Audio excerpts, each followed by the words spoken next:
Congratulations on your investment in the Healthy Lifestyles cooking system. By now you've had an opportunity to have your equipment delivered, you've unpacked it, and you've inspected it, and all the pieces have arrived in good order. First of all, from the standpoint of the versatility of it, one of the things to keep in mind is every home does need a Dutch oven. And as you all can tell, we have the 8-quart for your soup, your stew, your clam chowder, your chili. And the 8-quart Dutch oven has two covers that would fit on it, obviously. The dome lid here, which would be for stack cooking, or in itself could be used on top of the stove because of the special construction that we have in it as well. On the fry skillet that we have in the front row, that cover also fits on top of the Dutch oven, so they're interchangeable. That means that effectively you have a large size high Dutch oven and one that would be more shallow. Now everybody needs a Dutch oven, everybody needs some kind of a fryer for steaks or chops or chicken or hotcakes. Everybody needs something for their pastas, small amounts of soup or stew or clam chowder or chili. Everyone would need some kind of a vegetable container and some kind of a unit for warming up leftovers, and etc. And we have the small fryer.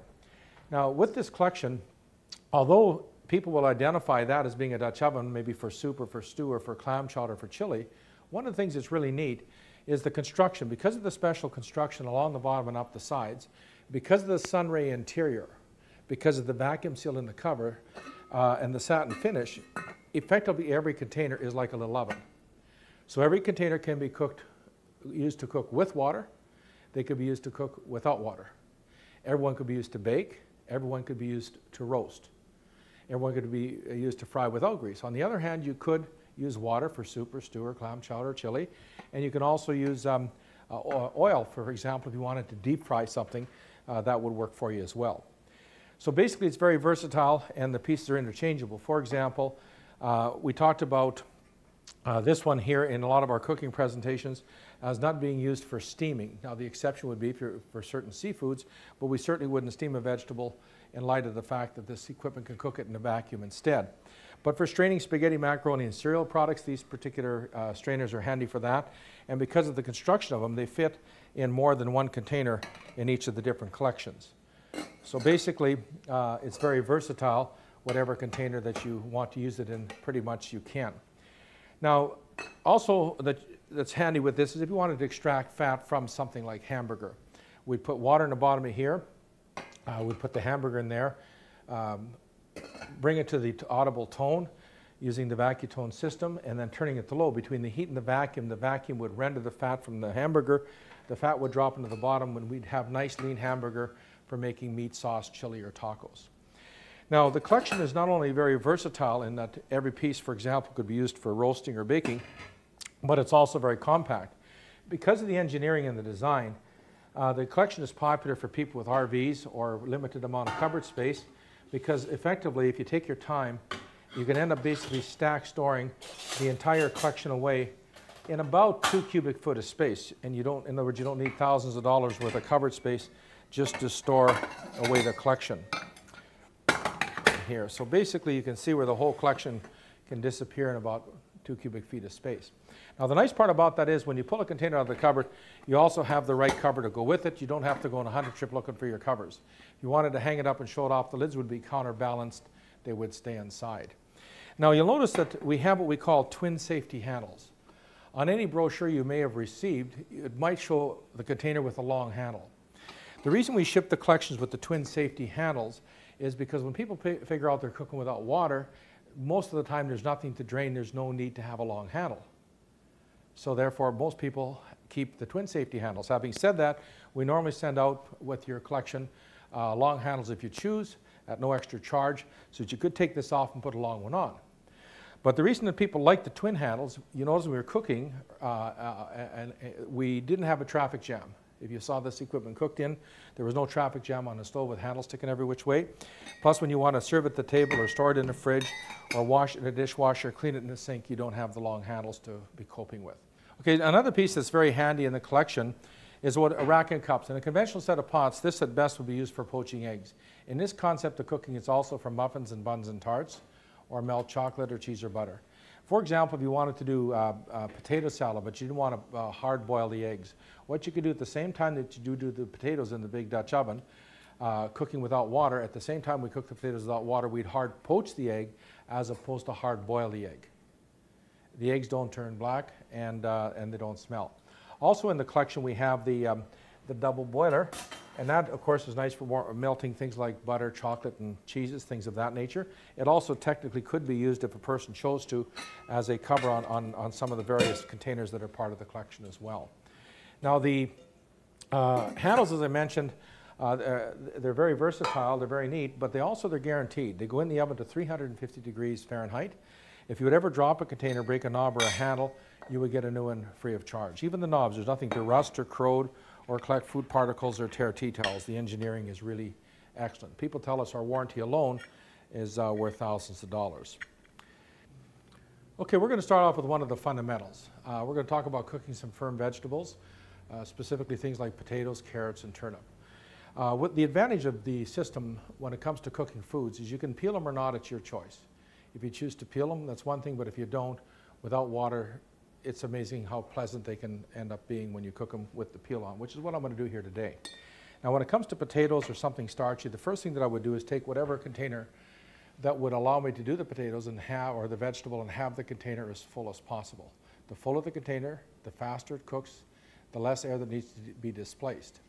So what we're going to do with this, for starters, we're going to take and pour some water into the container. The reason I want to do that is if I'm going to be cooking potatoes without water, one of the advantages, like I say, is you can only not bother to peel them, but you can also cut them smaller so they'll cook quicker, and without water they're not going to turn to soup or stew. Well, the thing with potatoes, however, is that they are starchy. So I would cut them into water, because if I didn't cut them into the water and cut them into the container by itself, they would be prone to stick even before I started, because the starch would make it stick to the container. It's like you could almost stick the potato to a window. You could stick it to the bottom of the pan even before you got started. So I would cut the potatoes into the water, and you notice I'm cutting them bite-sized, the kind of bite size that would be likely cut when you would be eating them anyway. And when I'm going to cook a container full of food, as I mentioned, the key is to try to have the container at least 2/3 full. Having said that, you may not want to have this plumb full of potatoes. So that's where being able to cook in a vacuum without water and not have any flavor transfer comes in handy, because we can take a second vegetable like our carrots and turn them into carrot sticks like you see here, and we would lay them on top of the potatoes. So now I'm cooking two vegetables in the same container at the same time. Everybody agrees there's a lot of things in life they'd rather be doing than dishes, and that certainly accommodates a lot less dishes to do. So there we have the container. We will now drain that off like so. Now, every stove that we use is different. When we do in-home dinner parties or everybody, when they get their equipment, your stove will be different than somebody else's. You know it better than anybody else, but until such time as you get started in using your equipment on a regular basis, what we would teach you to do is to start with up to 4 tablespoons of water.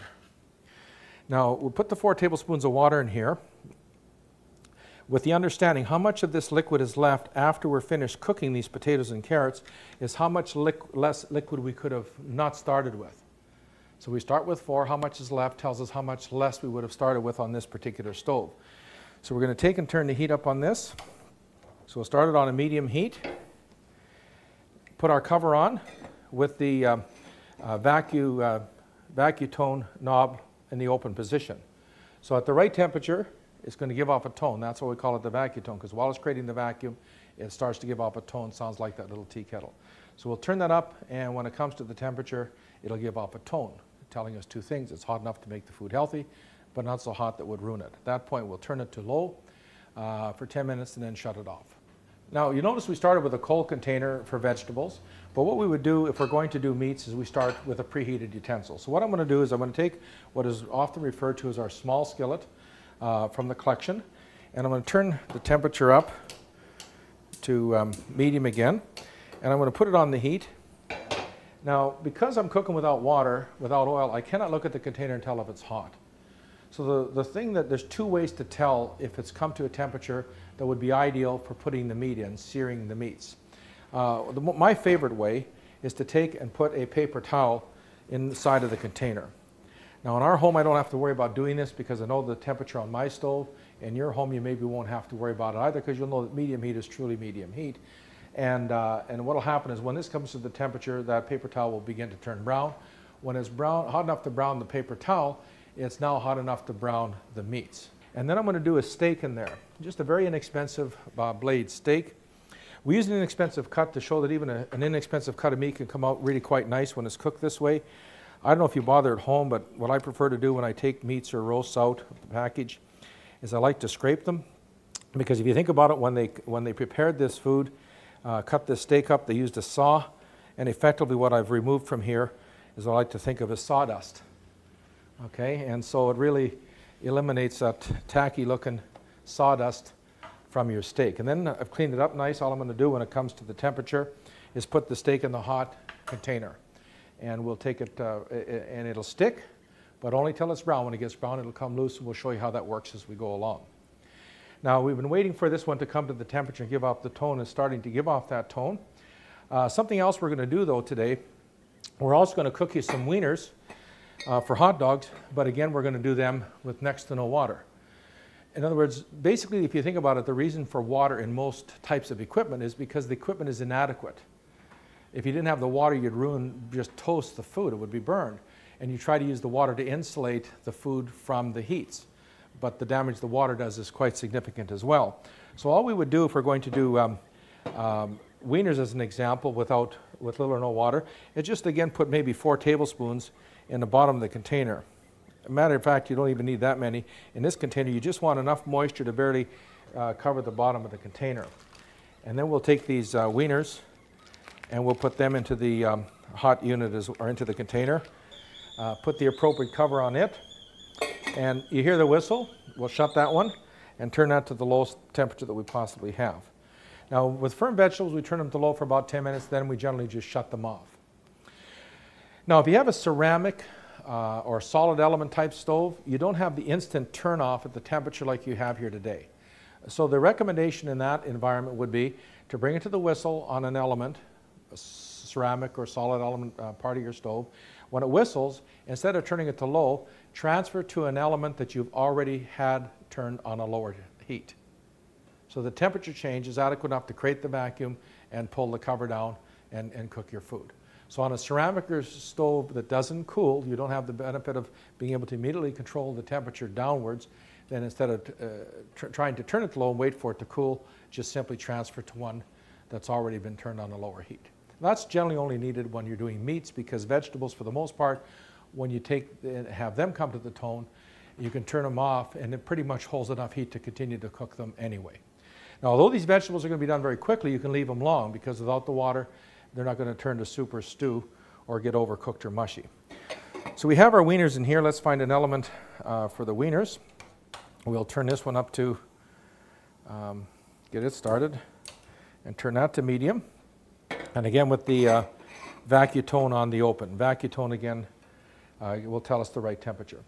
Now our paper towel is starting to turn a little bit brown, so it's about the right temperature that would be required to do that steak.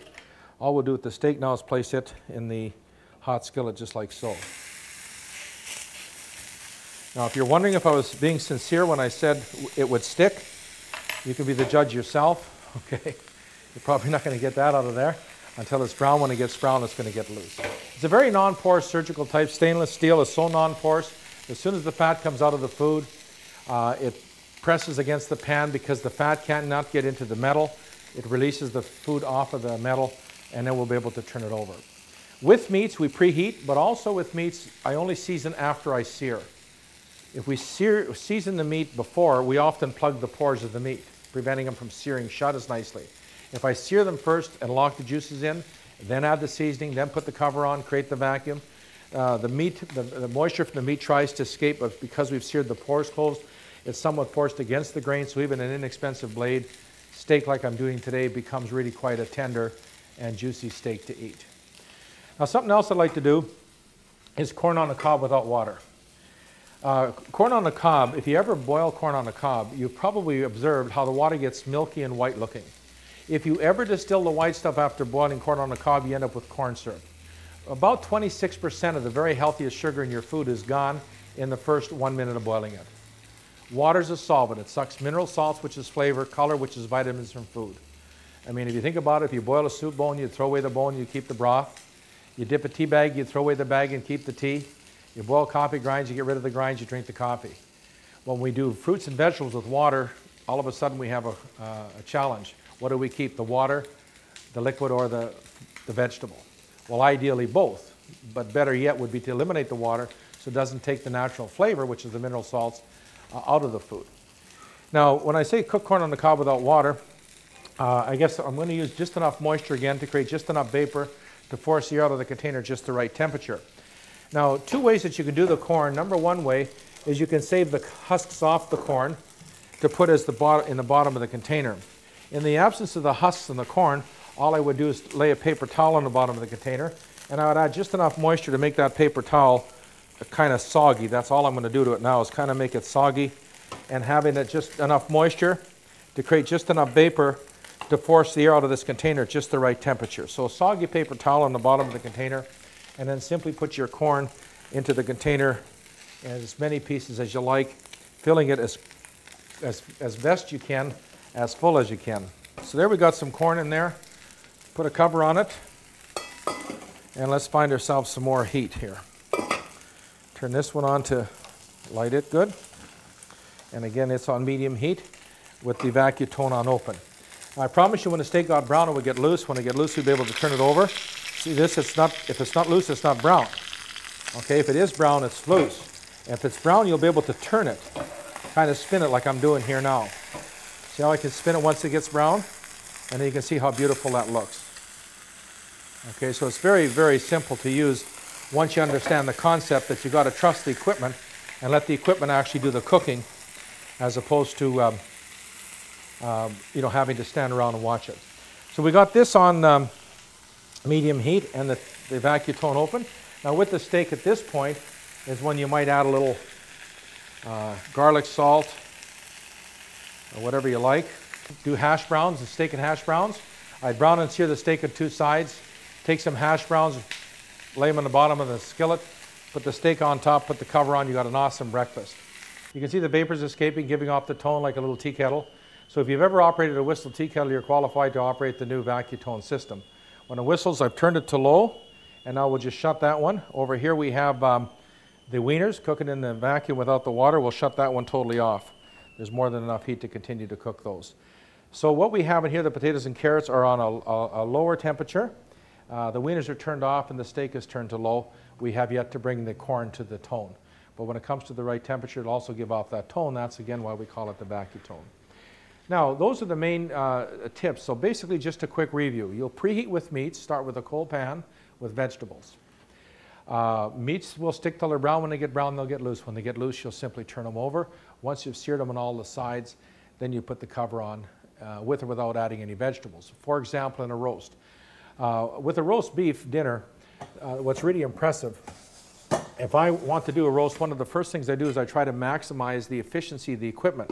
The way I do that is I try to buy a roast that's bone out, so as much of the meat as possible can be put flat against the pan. If I have a bit of a bone in a roast, the meat shrinks just a little bit, and the bone then suspends the meat from touching the hot utensil.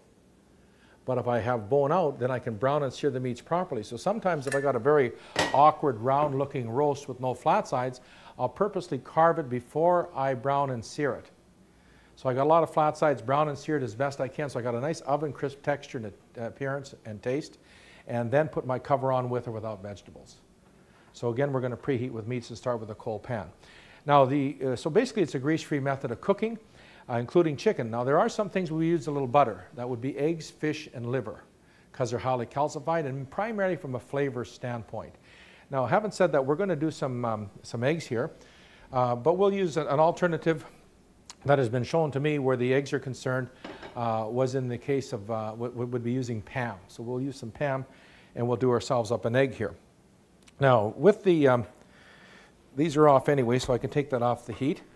Let's put this one on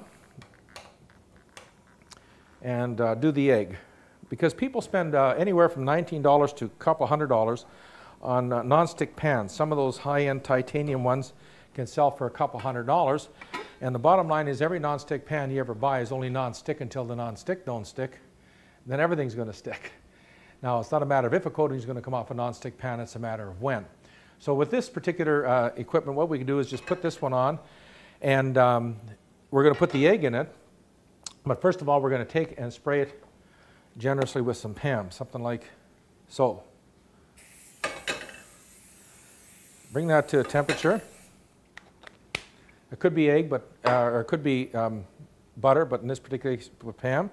And then what we're going to do is take, and that's on a medium heat, and we're going to take and drop the egg into that pan on medium heat, like so. Then what we're going to do is take and put a tablespoon, I need some more liquid here I think, maybe have enough. You put that in, a tablespoon of liquid in, like so, and that liquid is going to create enough vapor to baste that egg at the same time that we fry it. Then we put our cover on, and that should take about 1 minute. And in about 1 minute what will happen is we'll have ourselves a really nice fried egg. Let's see what happened with our egg if it's in fact getting basted. Oh, it looks pretty good actually. And is that sliding around in there nice, or is that my imagination? Can you see that? Beautiful. Just sliding around in there absolutely like nobody's business. So the only thing that will stick to this equipment if it's used properly are real good cooks. Everything else will only stick until it's done, and when it's done it'll be ready to be used. All right, you hear the tone over here. That's our corn on the cob coming to the tone. The vacuum tone at the right temperature whistles like a little tea kettle. It's now creating the vacuum, forcing the air out. So now we're going to take and turn that to the lowest temperature we have. And because I treat corn much like a firm vegetable, leave it low for about 10 minutes and off for thereafter. Now, the next thing I want to do is start to show some of the foods that we've actually already done here pretty much. The steak is really amazing. An inexpensive blade steak, it was done very quickly, but at the same time, the amount of juice is huge. But take a look for yourself. That's our beautiful steak, and look at the amount of liquid meat, if you will, that's in that container. Now, if we'd have browned and seared that on 2 sides and put some hash browns underneath that and put that steak back on top of it, it would be so good you'd have to eat it with your shoes off so your toes would have room to wiggle. I mean, it's really tasty, that's for sure. Now, the other thing that we had going on over here would have been the hot dogs without the water. And again, sometimes when you turn them down, the cover can suck down so tight that you can't take it off because it's really a vacuum. A simplest analogy that I sometimes use in explaining it would be like a pressure cooker in reverse. It's below the boiling point, sucking the cover down, pasteurizing and preserving the value of the food, as opposed to above the boiling point, potentially blowing the cover off and destroying the food.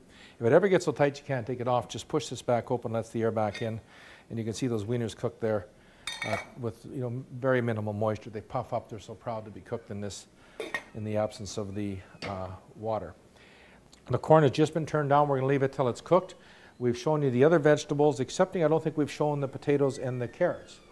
The potatoes and the carrots, oops, that's the wieners, pardon me. This is see that lid is locked down? Push that open, let the air in, and there's our potatoes and our carrots. And you can see how nicely those carrots are done. They're nice and soft along with the potatoes. And at this point, what you could do is serve them in 2 separate containers. You've got 2 beautiful vegetables done and only 1 container to clean. Which brings up another big benefit. After all of the foods have been served, you can serve them in the covers, and people have had their opportunity to enjoy whatever there is. All of the leftovers can be put in one piece, and they can be stored in the fridge or the freezer. It's perfectly sanitary to do that. When you would take it out to reheat it, at that point you put it on the stove, put the cover on, and bring it to the whistle. At that particular time, you would basically serve it because it already had been previously cooked. So basically that's the long and short of that. We're going to just leave this corn for a couple more minutes. Actually, I think it's probably pretty much done. I can tell by the tone here. We'll turn that back open, let it in, and you can see how gorgeous that corn looks. That corn is really beautiful, and it's about a 20-minute job to do the corn on the cob in the vacuum without the water as well. Corn is so tasty when you cook it in the vacuum, it's almost a crime to put butter on it, but it really, without the water, you don't lose the natural sugar, and that explains why it's so nice and tasty. When the equipment is manufactured at high temperatures, when it's all said and done, they really do a job of cleaning it nicely at the manufacturing level. But there is a potential for a little bit of residue from some of the machining that takes place. And so the vinegar then would cut any particular factory oils or bit of residue that might exist. It would not be noticeable, but in the case that's present, hot soapy water and a little vinegar is the best way to get started. Now this is the container that I did the egg in. As you can see, there's really not an awful lot to that one. It had been previously washed with hot soapy water and a little vinegar, so all I'm doing now is just taking and washing the remnants of that PAM out of it. And then we rinse them with a little bit of hot water and basically dry them. Now they're obviously dishwasher safe, but the reality of it is it's so quick and easy to clean up that the likelihood of wanting to take the time to stick it in the dishwasher and use all of that energy is probably not practical. But if you're in a hurry and you fire it in the dishwasher or you come home, it's going to be beautifully done, same as you see me do here. Now, it's not impossible to stain surgical stainless steel. The difference is if you happen to stain this quality steel, any kind of stain would be on the surface. It would never get into the metal. Now, earlier on, we used the grill pan to do fried chicken and baked potatoes in that 20-minute menu. And the fried chicken and baked potatoes in the grill pan is an impressive meal.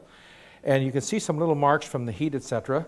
And in the event that you would have that happen, the proper process for cleaning that would be to take some kind of powder cleaner, preferably a type that would not have chlorine. It doesn't necessarily have to be this brand, but any brand of powder cleaner that wouldn't have chlorine in it.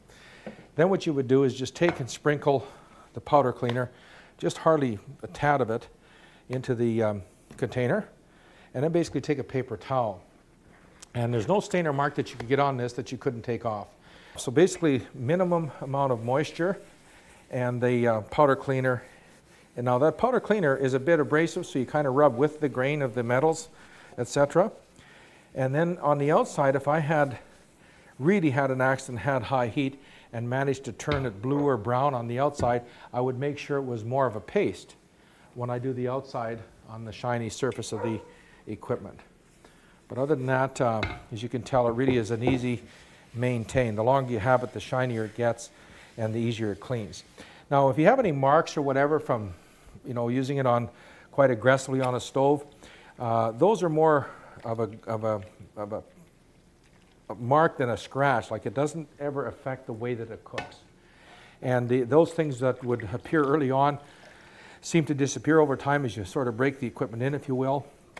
But you can see this grill pan is the one that had the most abusive amount of temperature, and it really does clean up beautifully. Okay.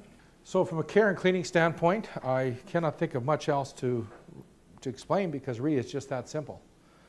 You'll love it. If you have questions, of course, service is one of the things we've prided ourselves on forever and a day. We're as close as the phone. Call at your convenience. Warranty, basically it's unlimited lifetime. Some people have even passed them on to their children and their children's children in the event that would happen. When they phone up to get warranty, we don't say, well, let me see your certificate. If you have the equipment, there's only one place you could have got it, and it's from us anyway. So really it's a matter, you give us the broken or defective piece and we give you the new one. The only charge you might ever encounter is postage. So that's all I have, and congratulations again on your investment, and continued good cooking.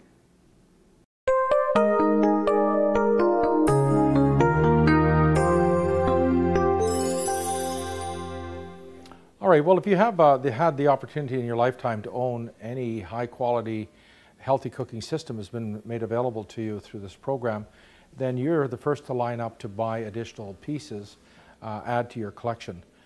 The long and short of it is the best people to want a new Cadillac or more Cadillacs are those that already got them. The accessories collection that is available with this not only encompasses more equipment to do with food preparation, but also there are products available to do with air purification and products to do with water filtration. Because the air we breathe, the water we drink, the food we eat, those are the vital components of life. And from a health standpoint, we obviously got to take all of them into account. The food processor, if you wanted to see an actual video or a demo of it, it's available. But that has passed the test of time. For probably 60 years, that's been a very, very popular unit. For fruit salads, vegetable salads, canning and preserving, making coleslaws, just all-purpose. Ours never leaves our countertop at home. We use it every day because we're cooking in a vacuum without water, without high heat, without air. We can cut food smaller, it'll cook quicker, and it won't turn to soup or stew. Well, there's no quicker way to cut food small to cook quick than using the master cut or cutter that you see here. Now, the gourmet skillets are really an awesome collection. The egg cooked in there with the PAM or butter. Fish and liver, the other things that we might use a little butter, but the truth of the matter is if it is lake trout or salmon, you could probably manage without the oil because they have enough natural fat of their own. The Larger containers include, for example, this particular stock pot here is a 12 quart, but then so is this one with this cover on here. These covers are interchangeable, making them very versatile, because this is an all-purpose roaster here, but that could become a very large roaster if you put it on the 22 or 24 quart sizes that we have. For straining spaghetti, macaroni, and doing various pastas or canning, those will fit inside of here. And then we have when I talk about air purification, we have the system that is really a classic when it comes to air purification. It's probably one of the most sold systems that's been available in North America in the last decade. Covers about 3,200 square feet, and ultimately it makes your home fresh and clean, much like after a rainstorm. There's a number of significant benefits that you would enjoy with this air filtration system. So other accessories we have available coming down the pike, but these ones are the ones that are most popular at this particular point in time. And see the distributor that made the healthy lifestyle cooking system available, to you, and they'd be able to let you know the many accessories that you could add to your collection.